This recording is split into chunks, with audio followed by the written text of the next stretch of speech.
mga kababayan, ma'am sir, this is Jom, the Filipino channel na inyo pong lingkod. So today is July 26, 2026 at tayo ngayon nagpupunta dyan sa may Mercury Drug, Masangkay, Tondo, Manila. At dadalhin po natin yan sa may Mercury, yes, sa may Victory Street, North Bay Boulevard, South Coloran, Nabutas, Layang Clinic. Okay, so magbabalik po tayo mamayang unti po. Pag nakuha na po natin sila, disclaimer naman po. Ang content pa natin ay kalsada at hindi ang passenger. Kaya naman, sakasakali naman po na may marinig kayo mga pangalan ng lugar, pangalan ng tao, pangalan ng organisasyon sa government o private man yan, ay wala akong kinalaman ng channel na ito at wala akong pinapatungkulan. Lahat po na pinag-uusapan dito ay pawang dito lamang po yan sa loob. At wala akong pinapatungkulan sa labas. Magbabalik po tayo mamayang unti pag nakuha na po natin sila. Babalik.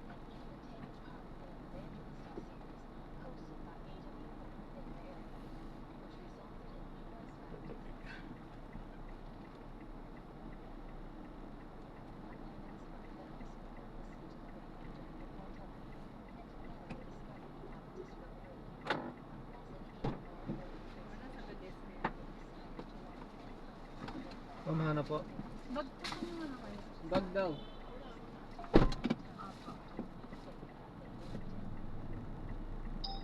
Pabalik dito, no? Ito. Hindi, parang pwede nyo pala.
Piliin ang Panginoon at kapag hinayaan mo siya ang magtakda ng timing at sukat ng pagpapala, makikita mo na may kasamang kapayapaan ang bawat blessings na binibigay niya. Ang kaibigan, walang guilt, walang stress, higit sa lahat, may kasamang joy and contentment. Ano ang sabi sa banal na kasulatan? Sa Deuteronomio chapter 8 verse 18, kung inyong alalahanin ang Panginoong Diyos sapagkat siya ang nagbigay sa iyo ng kapangyarihan upang magkaroon ka ng kayamanan. O kaibigan, sabi diba? Napakalinaw. Minsan kasi iniisip natin, ako ang masipag, ako ang nag-aral, ako ang nagtrabaho. Kaibigan, ikaw naman. Hindi natin pwede i-deny na nagsusumikap tayo. Pero saan galing ang talino? Saan galing ang kalakasan para magtrabaho araw-araw? Saan galing ang pagkakataon para magtrabaho? Lahat yun ay galing po sa Diyos. Kaya hindi dapat maputol ang connection ng puso natin sa Diyos dahil siya ang tunay na source ng lahat ng meron tayo. Kaibigan, bakit nga ba nagbibigay ng blessing ang Diyos? Simple lang ang sagot. Hindi lang ito para sa atin. Ano po ang sabi ng banal na kasulatan sa Ikalawang Korinto chapter 9 verse 11? Yaman kayo'y pinayaman sa lahat ng mga bagay na ukol sa lahat ng kasalanan na nagsisigawa sa pamamagitan namin ng pagpapasalamat sa Diyos. Ang ibig sabihin nito, kaya tayo pinagpanan ng Diyos ay para maging naluyang din tayo ng pagpapala sa iyo. Hindi para sa sarili, kundi para mapagpasalamat tayo at makatulong. Ang tunay at pagpapala nagiging makabuluhanan kapag ibinabahagi mo at nagagamit para magbigay ng kalulatian sa Diyos. Kaibigan, alalahanin po natin. At isipin po natin. Ang halimbawa ni Jose sa lumang tipan. Ano po ang sabi sa Genesis 39 verse 2? At ang Panginoon ay sumakay Jose at naging lalaki matalas at siya'y nasa bahay ng kanyang Panginoong taga-Egypto. Ang ibig sabihin nito, kaya ng Diyos ay para maging dahilan din tayo ng pagpapala sa iba. Hindi para sa sarili natin, kundi para makapagpasalamat tayo at makatulong. Oo, kaibigan ko, ang tunay na pagpapala nagiging makabuluhanan kapag ibinahagi mo sa iba at nagagamit para magbigay ng kalulatian sa ating pong Diyos. Isipin natin ang halimbawa ni Jose sa lumang tipan. Sabi nga sa Genesis 39 verse 2, at ang Panginoon ay sumakay Jose at naging lalaking mapalad at siya'y nasa bahay ng kanyang Panginoong taga-Ehipto. Kaibigan, hindi si Jose ang dahilan kaya siya'y pinagpala, kundi ang presensya ng Diyos sa buhay niya. Ano man ang gawin niya, maliit man o malaki, naging tapat siya. Kaya kahit alipin siya doon, kitang-kita ang favor ng Panginoon sa kanya. Kaibigan ko, ang secret ni Jose, hindi lang talino, hindi lang sipag, kundi yung relasyon niya sa Diyos na palaging buo at matatag. Kaya ito yung tanong, ano ba ang theological principles para matanggap at mapanatili ang pagpapala ng Diyos. Bibigyan ko po kayo ng halimbawa, no? Una, dapat tama ang motive. Ano po ba ang sabi ni Jesus sa Mateo chapter 6 verse 21? Sapagkat kung saan naroon ang iyong kaimanan, doon naman doroon ang iyong puso. O kaibigan, kung pera lang talaga ang hapon mo, kung yaman lang ang goal mo, madaling masira ang puso at magsira ang priorities mo. Pero kung ang desire mo ay i-glorify ang Diyos, automatically nagiging tama ang direksyon ng buhay mo. Pati na rin ang finances mo. Ikalawa, kaibigan ko, sunod ko sa utos ng Diyos. Balikan natin ang sinabi sa Deuteronomy chapter 15 verses 45. Ngunit hindi magkakatupa sa iyo sapagkat pagpapalain ka na ng Panginoon. Kung iyong titigil lamang na mas na masikap ang piling ng Panginoon mong Diyos na isagawa ang buong utos na ito na aking inuutos sa iyo sa araw na ito. O kaibigan ko, dito malinaw na ang blessings ay laging konektado sa obedience. Hindi pwedeng umaasa ka ng pagpapala pero hindi ka willing sumunod. Ang pagsunod ang susi para manatili Dito po? ang pintuan ng Hindi ba pagpapala ng masikip Diyos yan? sa buhay natin. Ikatlo, mamuhay ng matuwid. Ano po ang sabi sa Kawikaan chapter 3 verse 33? At ang sumpa ng Panginoon ay nasa bahay ng masama, ngunit pinagpapala niya ang tahanan ng matuwid. Kaibigan, kaya kahit may mga pamilya na hindi sobrang yaman sa material na bagay, kapansin-pansin na puno sila ng kapayapaan, pagkakaunawaan, at pagmamahalan. Alam mo ba kung bakit? Kasi ang blessing ng Diyos ang tunay na nagpapasaya at nagbibigay ng harmony sa kanilang tahanan.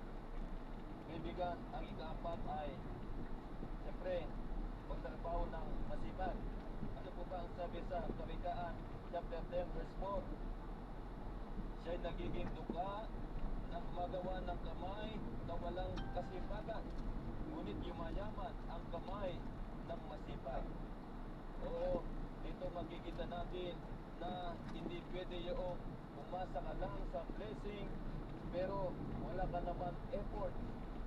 Ang totoo, kaibigan ko, bahagi ng stewardship ang diligence. Gusto ng Diyos na gawin natin ang best natin at siya ang magbibigay ng increase. Ang ikalawa, siyempre, isa sa mga sikreto ay humanap ka ng asawa na may mabuting pagkatao. Ano po ba sabi sa Kawikaan 18:22? Sino mang lalaking nakakasumpong ng asawa ay nakakasumpong ng mabuting bagay at nagtatamo ng lingap ng Panginoon.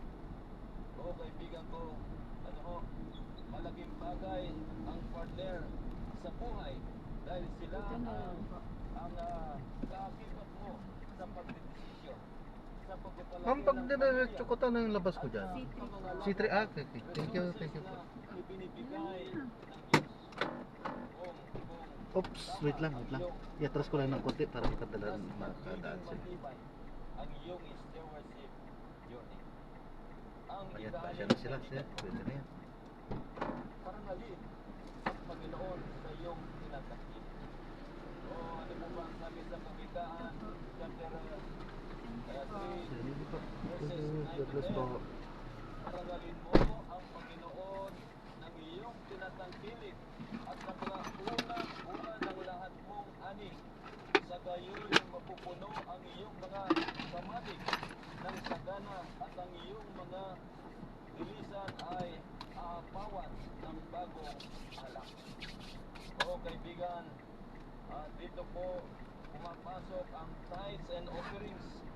Ito yung paraan para ipakita natin na hindi tayo nakakapit sa ating kayamanan, kundi kinikilala natin na ang lahat ay galing po sa Diyos. Kaibigan, tayo nga, tinatanong po natin sa Malakias chapter 3 verses 8 to 10, nananakawan baga ng tao ang Diyos? Kayo may ninanakawan ninyo ako, ngunit inyong sinasabi, sa ano ka namin ninakawan? Sa mga ikasampung bahagi at sa mga handog? O dali ninyo ang buong ikasampung bahagi sa kabalik upang magkaroon ng pagkain sa aking bahay. Subugin ninyo ako ngayon sa bagay na ito. Sabi ng Panginoon ng mga hukbo, kung hindi ko bubuksan sa inyo ang mga dungawan sa langit at ihulog ko sa inyo ang isang pagpupala na walang sapat na silid ng kalalagyan. Kaibigan, kung isipin mo, matindi ang tanong ng Diyos. Nananakawan ba ng tao ang Diyos? Parang imposible. Kasi siya ang may-ari ng lahat. Wala naman tayong kayang kunin na tunay na atin dahil lahat ay galing sa Kanya. Pero ang sabi niya mismo, ninanakawan siya kapag hindi natin ibinabalik ang ikapo at handog. Ibig pong sabihin, ang tithes at offerings ay hindi optional, kundi bahagi ng ating covenant relationship sa Kanya. Kaibigan ko, hindi ito actually tungkol sa pera per se, kundi tungkol sa katapatan ng puso natin. At kapag faithful ka sa pagbabalik ng ikapo at handog, mismong Diyos ang nag-promise na bubuksan niya ang dungawan ng langit at ibubuhos ang pagpapala na hindi mo kayang sulat. Tandaan po natin, napakadinaw na sabi po sa Levitico 27:30, lahat ng ikasampung bahagi ng lupain, maging sa binhi ng lupain o sa mga bunga ng punong kahoy, ay sa Panginoon, magiging banal sa Panginoon. Kaibigan ko, ibig po sabihin, ang ikapo ay hindi talaga atin, sa Diyos ito. Kaya kung hindi natin ito pinabalik, pinananakawan natin, hindi na natin kalimbawan. Ay, nadrap na natin sila. Maraming salamat po sa panonood. Ang nasa mga ingat. God bless. Paalam po.